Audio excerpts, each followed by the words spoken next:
Now, did the shot actually kill him? And if not, how did he die? No, the shot did not kill him. We all believed that Martin King was killed by that shot by Strasser. He was still alive when he was taken to the hospital.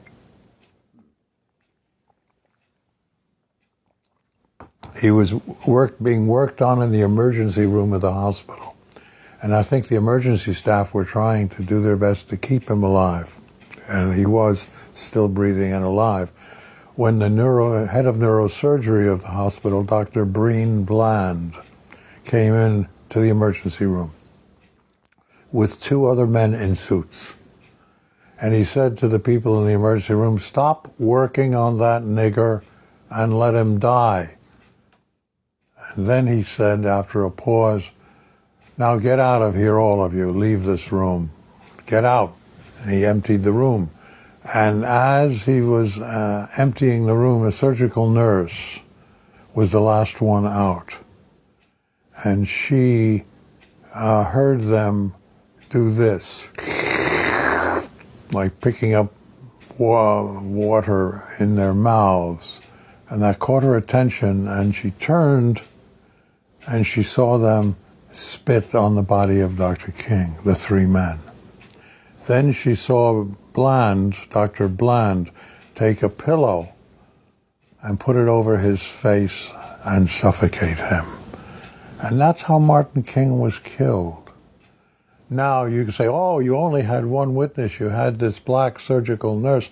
She went home the next morning, gathered her family around her in their home, and said to them, I don't know why they had to kill him.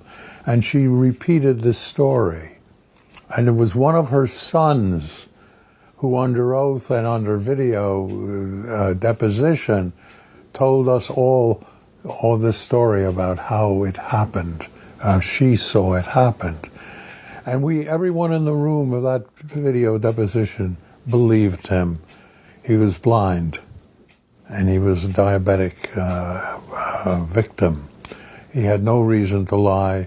He was very moving in the way he spoke, and he told us the truth. Now, one could say, well, you still only had one witness. You know, good journalists, for something as horrific as this, need two witnesses to confirm it. Well, we had another witness. Again, the son of the head of the Dixie Mafia leader told us that his father died, by the way, and the elder brother took over the assassination responsibility. So the elder brother and he were sitting in a meeting with Dr. Bland. Dr. Bland was their family doctor. They were sitting in a meeting with Dr. Bland, and Bland said to the son, Russell Jr., if the bullet doesn't kill him, make sure they take him to St. Joseph's Hospital, and we'll make sure that he doesn't leave there. Now, the son heard this at the time. The boy heard this, and he was not a young kid. He was about 15, 16 at that time, and he heard that.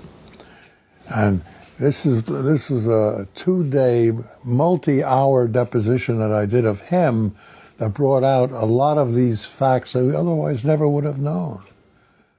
And he today is in a hospice, I believe, dying of cancer. But he wanted to get this truth out, off his chest and out of his mind, the involvement of his family in this case. So there's still a living witness alive today? Well, he was dying of cancer, so I don't know how far along he is. But he was the one who gave us that final confirmation that we needed.